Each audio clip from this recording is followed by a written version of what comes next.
Perfect. Wonderful.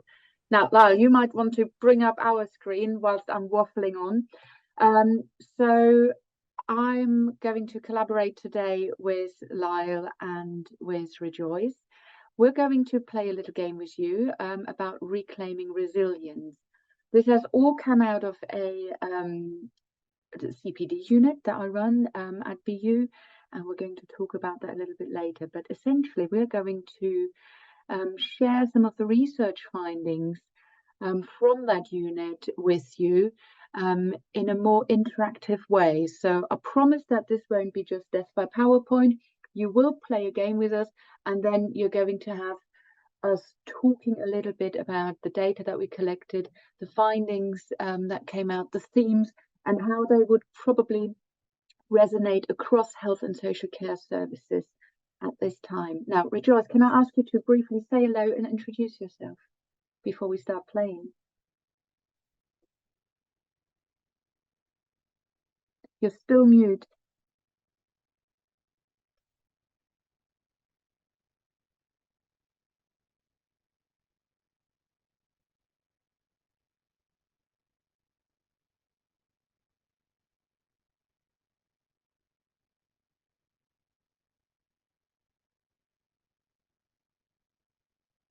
Lyle, do you want to say hello while Rejoice is trying to find the unmute button? Hi, can everybody hear me? I can.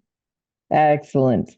I'm Lyle Skains. I'm an associate professor in literary media and health and science communication. Somehow I have two titles. I don't know how that happened, but yeah, it's because I do interdisciplinary stuff like this. So I came on board with Tilia and Rejoice because we were sort of future thinking and thinking about about different ways that we can bring the topic home and start to integrate discussion and sharing. The first part of this presentation is something that I've created to do that here today. I think Rejoice may have had to step out or rejoin. Do we want to redo introductions when we get to the research bit? Oh, there's Rejoice. Have you got audio now, Rejoice?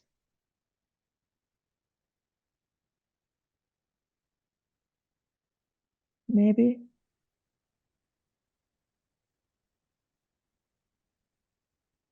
Okay, I'm going to go ahead and start the game. And then when we get to once the game is done, we can redo the introduction. Absolutely. Yes. Okay, great. Perfect. So this is a short game, and I will read it. So for all of those of you who have closed captions or what have you, I will both read it, and all of the text will be on the screen. And please feel free to throw discussion about the various points in the game that we get to into the chat, or put your hand up. We can pause, and if you want to share something about this, Tilia and Rejoice, I think, will also throw in comments and things like that. So thinking about resilience, so you are a team leader. You're badass at home and work. And as we all know, sometimes these collide. So let's see how this works. You're chairing a meeting, hopefully at work. I don't know how formal your family meetings are, but you're chairing a meeting at work and receive a message from a family member who depends on your care, that they're unwell. So you have three options here. You could ask a colleague to take over his chair so you can handle your family situation. You can reply with a "What's up?" text and continue the meeting. Or you could just ignore the message. Work is way more important than your family member, and they'll find someone else or figure it out. So I'd love to hear if there's any one particular option that anyone would choose or would feel like they want to explore in this situation. Feel free to post in the chat. You can use A, B, C, that sort of thing. Oh, we've got some votes for the first one, a text. I see a lot of A, B, the first one. Okay, all right, we're going to go with the text. I'm seeing a lot of text. Okay, people enjoy the what's up. Okay. You feel twitchy and sick to the stomach. You start picking the skin on your face. This is a little sounding a bit, nerve-wracking. yes, absolutely. So it's yeah, not feeling good, is it? It's that dual role of managing everything. Okay. Yeah. Well, if you feel Okay. twitchy, let's see how we go from here. Let's see how it works. Um, so because you felt a bit twitchy and worried, you decide to call the family member anyway, and listen and find out what's going on. You tell them whatever it is that they tell you, whatever emergency they're having, you tell them to call 111 and update you. These are your options. You rejoin the meeting and explain that you may be interrupted again. You have the option of leaving work, texting your colleague that you had to go, or you offer some sympathy, but state that you're at work and there's nothing you can do. Tough. So I'm seeing call 111, a lot of option A. Okay, that's pretty overwhelming for kind of splitting the baby here a little bit in choosing one, getting some more information, but still have some work option.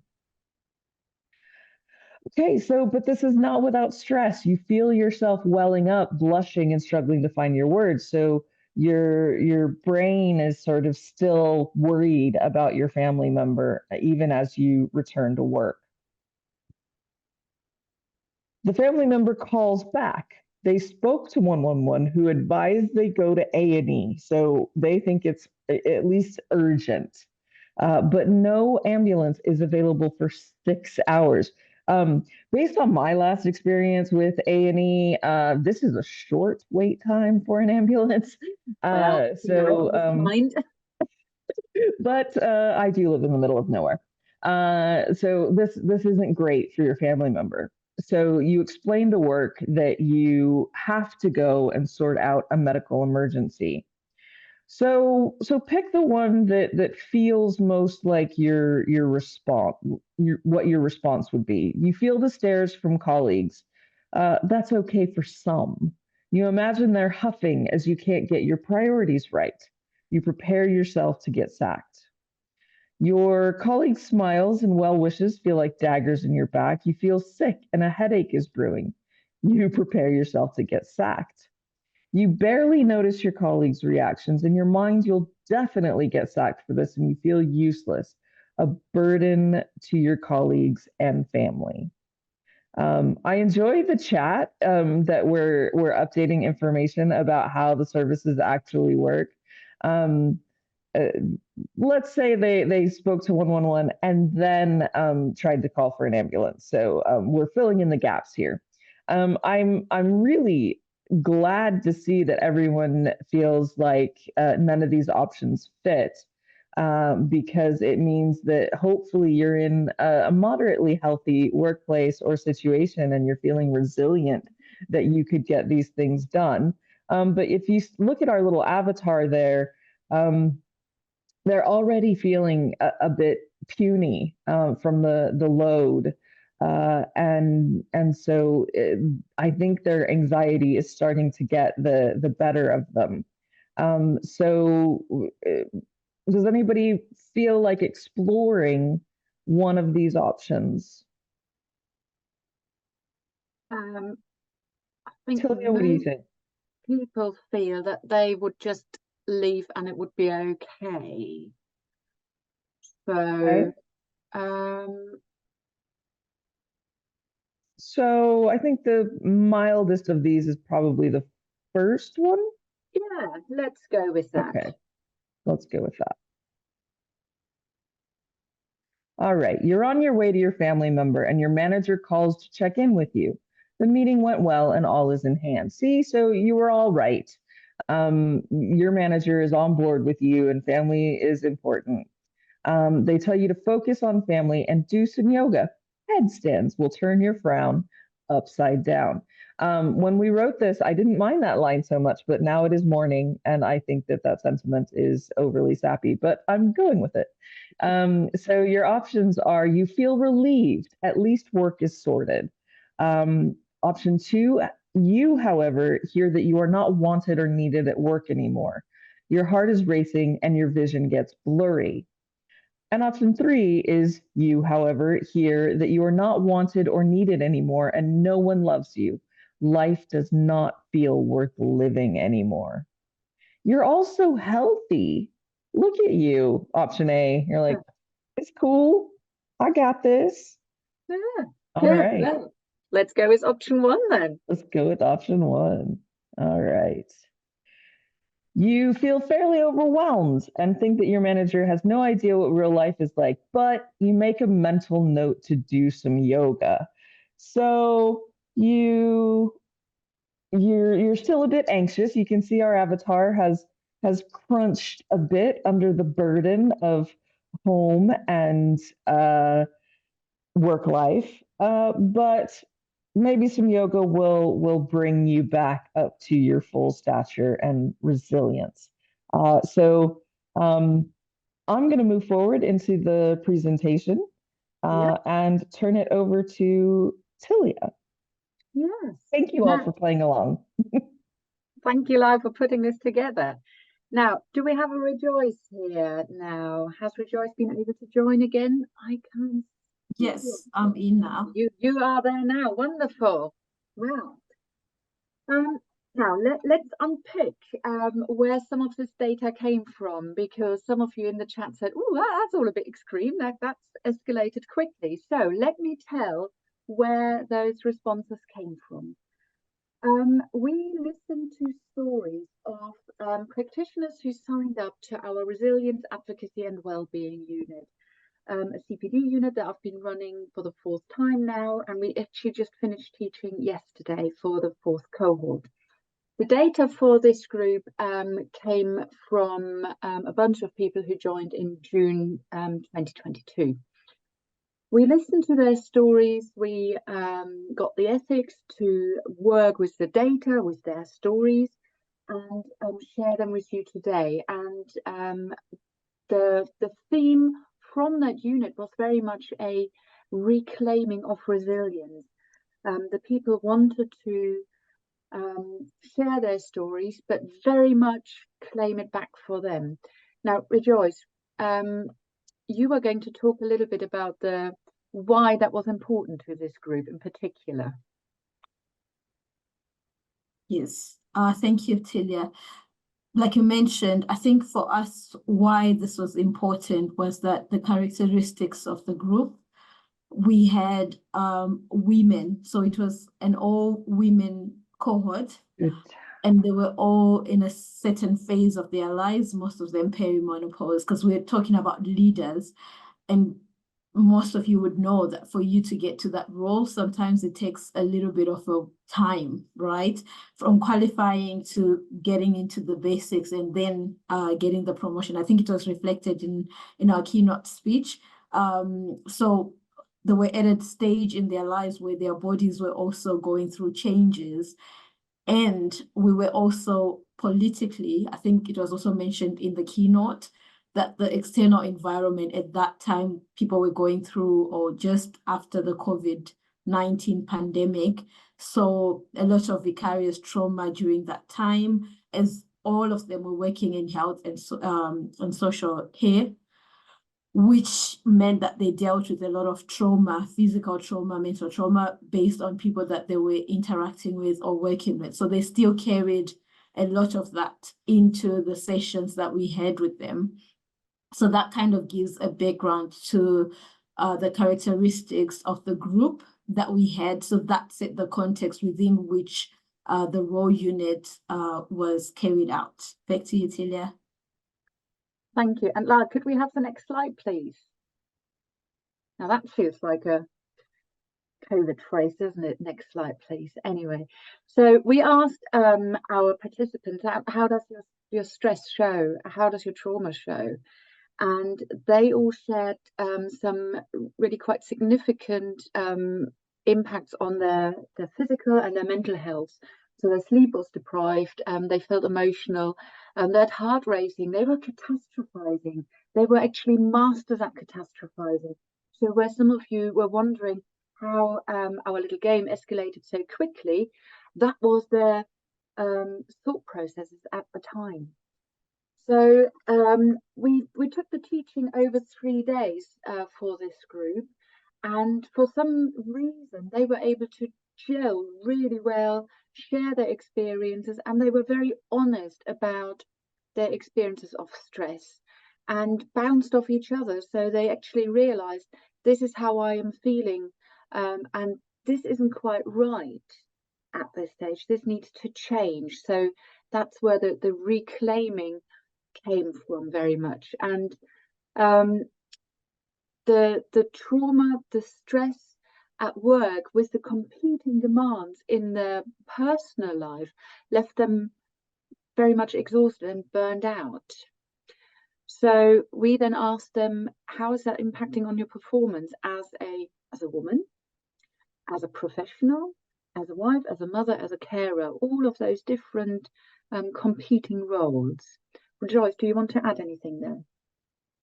Yes, I think what I would like to add is that it was very much gendered, like you were saying. So on top of the work demands, and remember, this was also a time where people were slowly easing out of the working from home. So some were still working from home. And so the lines were kind of blurred between work and home. Most had lost that time where they could go to work, remove themselves from the home situation, be in the work situation, and drive or use public transport to get back home. So that transitioning phase was kind of removed. And with it came the issue of work bouncing into the home space and home issues. So you see with the little game that we're trying to play, it actually was part of what was happening, where there was an overlap between the home and the workplace because of the gendered roles that women have, they have to nurture. So nurturing roles, the roles of taking care of family members, the roles of playing the mother, the carer in the family, whilst also doing the same thing in their leadership positions. And the two also, because they were working from home, so there were no breaks. People were expecting them from one meeting to the next as leaders, also managing crisis within the people that they were leading. So all of this things played one on top of the other, adding to the layers. And I must add, I think one of our later presentations will also show about an additional layer that some of our participants had, because there were also international workers there that had the added disadvantage of the cultural issues that we've been talking about in this conference. So there were different layers that people were going through, and some were going through tragic personal moments. For example, there were issues of divorce, issues of losing loved ones, like parents, for example, or their partners working far away from them, leaving all the home issues in their care. So all of this was kind of quite important and coming out strongly within this group. Thank you. Lyle, can we have the next slide, please?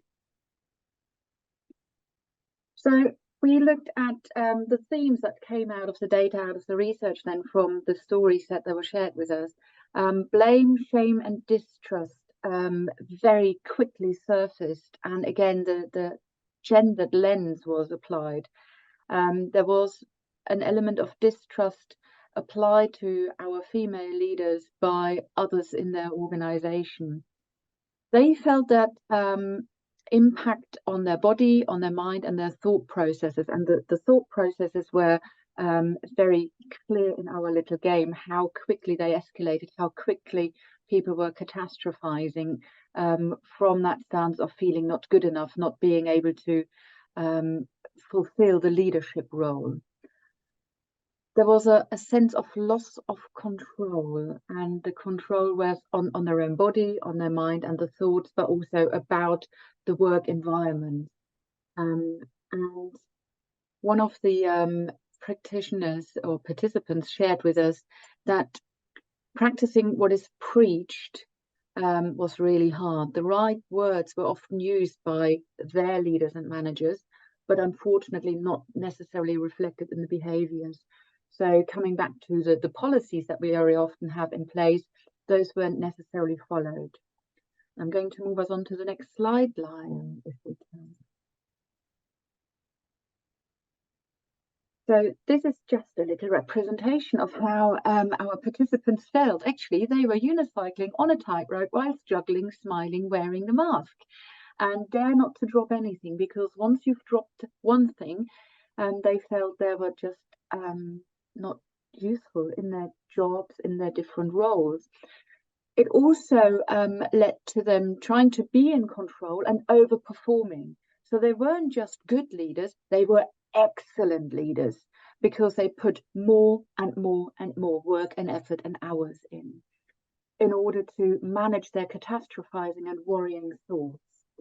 Essentially, they were really, really scared to do something wrong, to drop a ball, which is maybe something that some of you can relate to.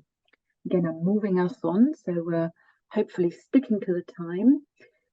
So our participants had used Bronfenbrenner's ecological systems theory. That may be something that some of you know, certainly those of a social work background. It provided them and us as a theoretical framework to do some critical reflection. And what we've found is that there are those frictions between the personal, organizational, societal and political dimensions, and how those impact on our individual resilience, advocacy and well-being.